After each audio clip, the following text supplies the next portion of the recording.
Hey guys, and welcome back to another YouTube video. In this video, I'll be going through my round 20? Yeah, round 20 team review, going through who went well and how it was a really good week for me. I mean, I ended up with an overall rank of 1,744.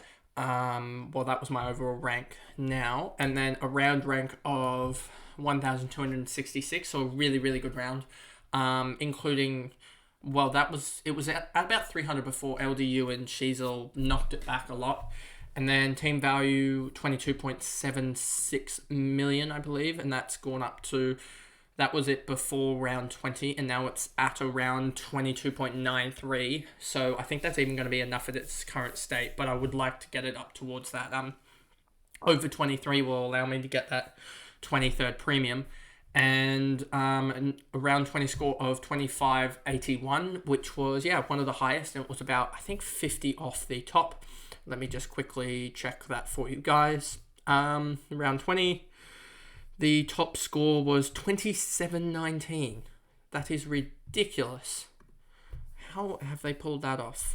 That is a ridiculous score from to get 27.19. I thought I was a little bit off, but 130 odd points off of top is very high. But anyway, before we get into the video, remember to like and subscribe, turn the notification bell on so you know when I upload it, and let's get into the video.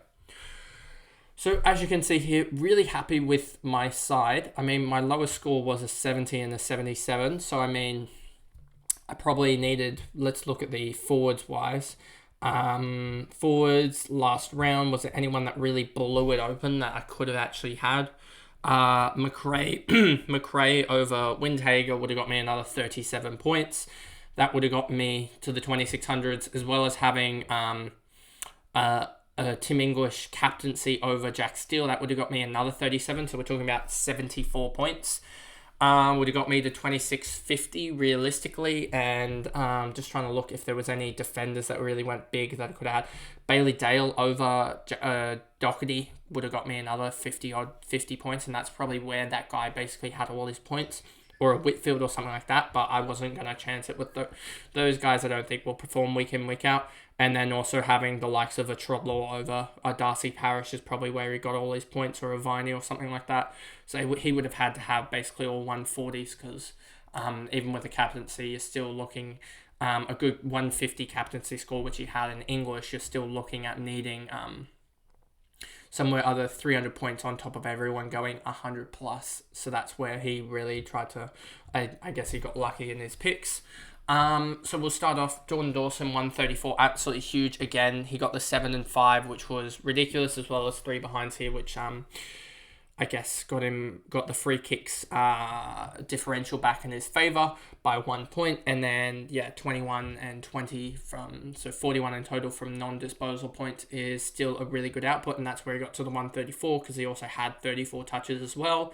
So it was a really good game output-wise in terms of disposals for him, and that's why he didn't need as many non-disposal points that he was getting in, say, this 172 and these 130 other 130 games.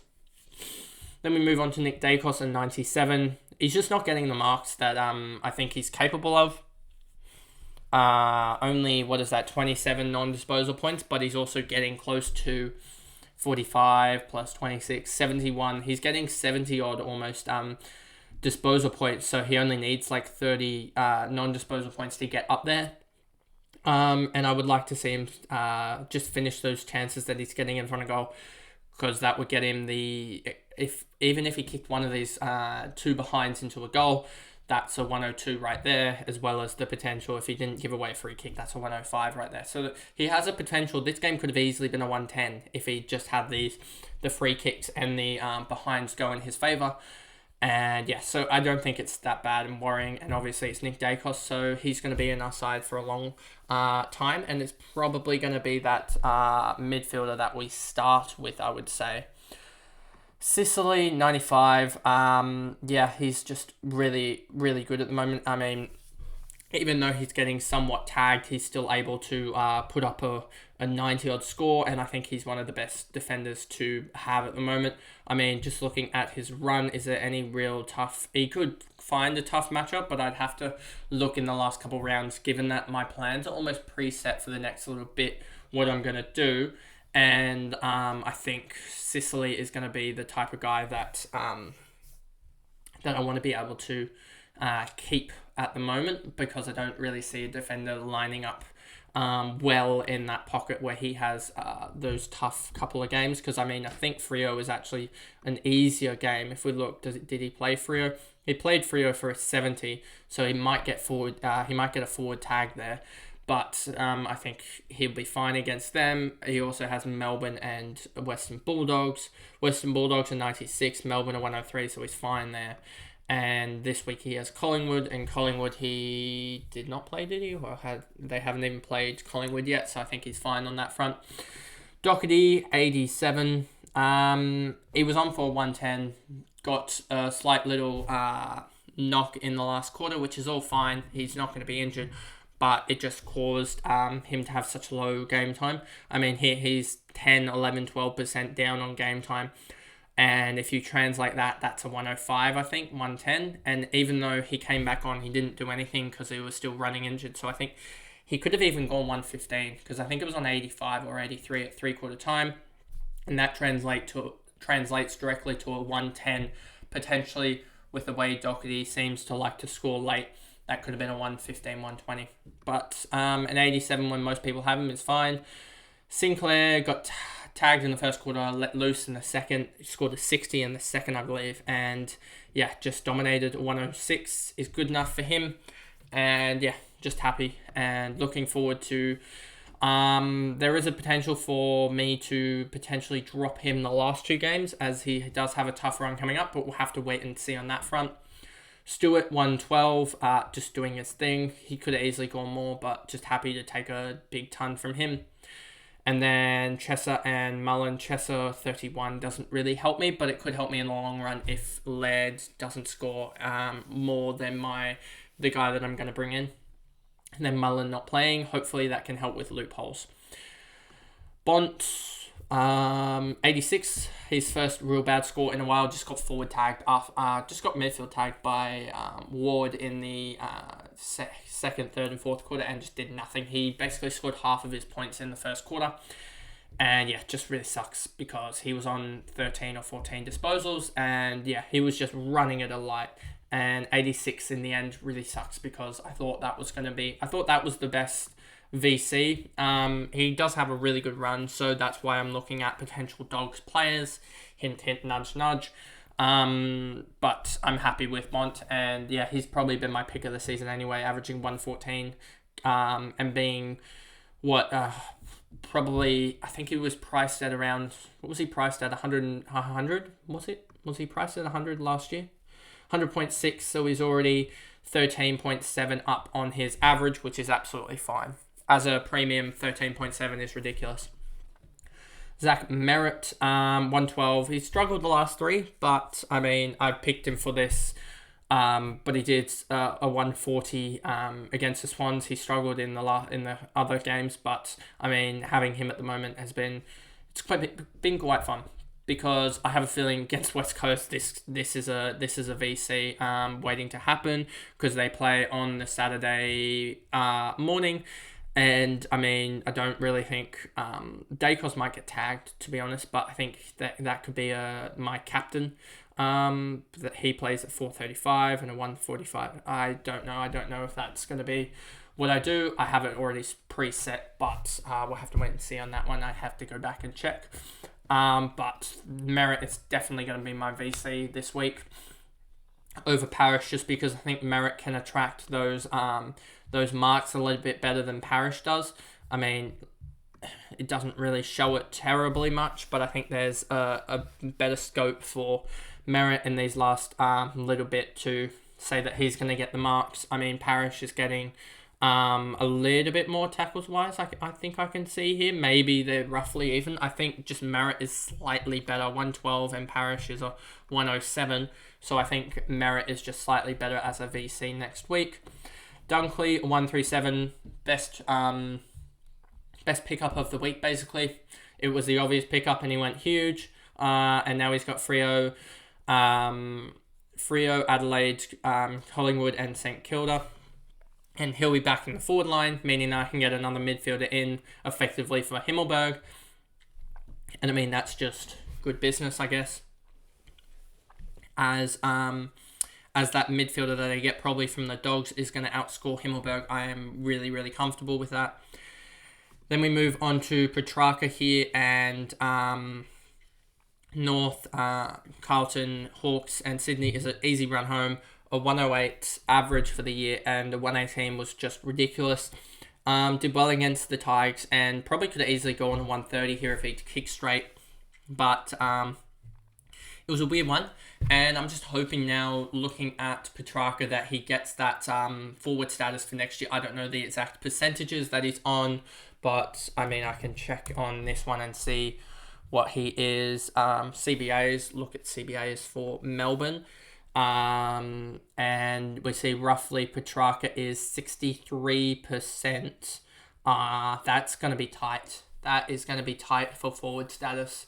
So we'll have to wait and see on that front. And see if he gets in, because obviously he needs 35% forward status, and I don't know if that's going to be enough for him to be able to get forward status. But we'll wait and see on that front. 118 from track is good, and he's got North next week, so he should be able to go huge, and I don't think he's going to be my captain. You've got Parrish here, 93, basically the same as I said with Merritt. Just going to hope he goes big in these two big matchups, and then he has Giants who could give it away a little bit. So he could be able to score well there. Then Collingwood in the round 24, he should do all right because they won't tag. Brayshaw, 122. Brisbane this week is going to be tough, but then he has 2 easy matchups in the last 3. So looking forward to that, and might even stack on another Freo guy in that round 24 game. But I'm looking at Laird in that round 24 game against the Eagles, I believe he has. So there's that thought on that. But he scored a 122 against Geelong, just looked really good, and ended up with 11 tackles and 4 marks. So yeah, just a good output game from him. Crouch, 133. This was absolutely ridiculous. He had a 50-point first and like a 40-point third or fourth or something like that from memory. And yeah, just scored 3 goals and has a pretty good run next 2 weeks. And now obviously has this tough run against Geelong and Brisbane. Same as Sinclair, etc. and Steele that we're coming up to. And yeah, so I'm looking at potentially being a luxury and being able to trade him out to a Sarong, maybe, if the matchups line up. I mean, Sarong would have Port, but then he'd have Hawthorn, or Laird if the matchups run up. Yeah, I think it would be Laird, and then getting Sarong the last week could be a good trade target. But we'll have to wait and see on that front. And then move along to Steele, was my captain this week. And don't know if he's going to be my captain next week per se. But as you can see here, but Carlton, Richmond, and then the 2 tough matchups, as I was saying with Crouch, I think he's way back on form, and I think he could be an easy choice next year, depending on what the salary cap is, as there's so many good choices next year in this midfield, and it'll be about just getting the defender and forwards guys right, I guess. Then you've got Marshall and English, 114, 153. And yeah, they just did nuts. They just went absolutely crazy. He's got Marshall has Carlton, and Carlton I think are giving up a lot of points, so that could be a good matchup. And then Richmond, and then obviously the 2 tough matchups against Geelong and Brisbane. But he's a ruckman, so I think Geelong could actually do him well, considering that I think they have a ruck shortage at the moment. And Brisbane will be a tough matchup, but he might be able to beat McInerney around the ground. If we look at the game against Brisbane, he went 105. Has he played Geelong yet? Hasn't played Geelong. Carlton and Richmond. Carlton, he went 100, and then has he played Richmond? Richmond, he went 103, so that's fine. And then English has Richmond, Hawthorn, Eagles, and Geelong. Richmond, has he played them yet? He did, and he went 145, so I'm looking at that matchup because that matchup also had Nankervis in it. Hawthorn, he went 99, and I think that's a better matchup now, given that they have Meek and Reeves like they've always had, but they have no other backup ruckman, and they seem to be wanting to sub out Reeves or something like that, or make one of the two very, very early. He also has West Coast Eagles in that. And West Coast, don't think he has played yet, and then he obviously has Geelong in the last game of the round, in the last game of the year, and he went 158 against them, so that's looking like a good matchup. And then on the bench here, because I missed them, Banks 69, that was really good output just from a rookie, hoping he can just pick it up a little bit more, and we can get a good get him up to 400k, because that will be needed. And then Williams, I need some more outputs from him, because I really want to get that really good 23rd premium in to help in that last round. I think just getting a really, really good score in will really help. And then we move on to the forward line, and Errol Gordon 142, just ridiculous, honestly. 10 marks, one of his best, other than the Collingwood game where they just kicked it around the back. And yeah, just helped will the Swans onto a victory against Essendon in a game, and in a game where it was always going to be tight. You just knew that as a Swans or a Bomber fan that was going to be a 5-point game. Even when the Swans blew out to 30 odd points, I was just like, it's always against Essendon that comes down to like the wire. I think we've had the last 10 games within about 10 points or so. So yeah, Essendon always it would be a fun game for a neutral, but not a fun game for an Essendon or a Swans fan. As you could, if you had actually seen me in the 5 minutes following that game, that was ridiculous. But yeah, 142 from Gordon was just great, and he could honestly. The sad part is he's going to lose his forward status and be a mid, and you're going to have the choice basically between him or Dacos as that M1 in my opinion. As I don't think Taranto will be my M1 next year, to be honest. As I think he's 117, that's going to be tough to take. I don't think you can go for Bond, as all these guys are going to be over 1 million, I think. Or Errol's going to be, he's over 1 million at the moment, but he's probably going to be around that 970, 980k, so I think he could be a choice. But you're going to have so many guys around that 900k or so range. I mean, even Brayshaw here, 109, so he's going to be around that 950k range. You've got Dawson, who's going to be a mid in that million range. Dacos is going to be around that 980k range. There's going to be so many guys. Rosie, I think this is going to be one of the last times that we have him, as I don't think I'll pick up Rosie next year, as I think he's just going to be a straight mid. And yeah, he's going to lose that forward status, obviously. And a 105 mid, probably I don't see much gain in his game, to be honest, unless he starts upping his disposals. But yeah, he's been a really good player to have throughout the year, and gaining 163k. So he started out as an average of, I think, about 90, give or take, I think was around his average last year. And he's upped it by 15, so that was a really good choice. And a 106 with a run home of a tough run home, but I think it's fine. Everyone has him. Then we move on to Cogs, and I think he will lose his forward status as well, so that will really suck. A 104 from him. Yeah, he's been really good. And obviously Sydney, Port, Essendon, and Carlton. And a 129 from him. Yeah, just doing well. And then you've got Darcy Cameron. He's going to lose his forward status as well. An 85 average for the year. Yeah, pretty good. I don't think he's a ruckman, though, that you can pick up per se, as he's just going 90s, and this will be the last week that I have him, honestly, against Hawks. Then he has this tough run, but he will be upgraded to probably Butters or Sheasel or something like that. And then Windhager filled in for Himmelberg, and yeah, just hoping he can play the next 2 weeks, I think, because by then he has 2 tough matchups and he'll be gone by then, I think, as I start to offload my St Kilda guys, as they have 2 tough matchups to end the year. And then Himmelberg 62, he'll be gone. He's gone in the trade that I have. And then Hanson Jr. didn't provide much, but hopefully because of the comments that we've heard that he was put in too early, he becomes a red dot, and now that will really help with my last couple of weeks of loopholing, as I look to have just a couple more loopholes in here.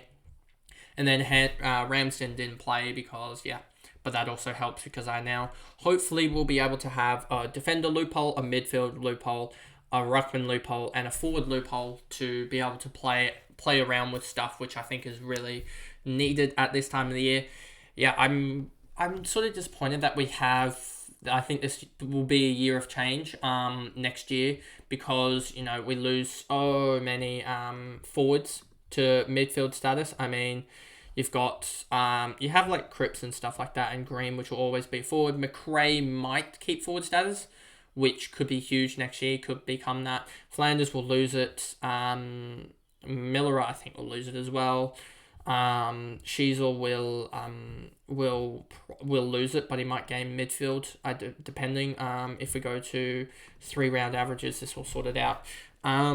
Soldo will probably lose it. Kerno obviously will keep it, you know. And then you've got these 6 here. Windhager will probably lose it as well, but these 6 will lose their forward status. Himmelberg might keep it, and if he goes to a new club, that could be interesting, especially if he goes to Essendon or some team that wants to play behind the, like, a lot of kick back around the ball. But we're going to lose even Dawson and Dacos. Dacos might keep, I don't think, he might keep defender status, which might make him D1, which will be huge. If Dacos can keep defender status, that'll be huge, as that'll probably mean that I'll be able to pick Goulden as an M1, I think, as there is still a lot of growth with Goulden. If you look at that post-buy period, I think I'll check at this and I'll put it in my preview, his exact stats, but his exact averages pre and post buy, but I think you'll see a stark increase, especially, and then I'll also include around 7-1. But I think there is a larger increase for Goulden than others. I think he can go 125 for a year, but we'll have to wait and see on that one. Anyway, that is the video. If I change back to this screen, that is the review of a really good round for me. Another gaining of, I think, let me look here. I think it was 410 spots. 412 spots, actually, just looking at it here. 412 spots again this late in the season.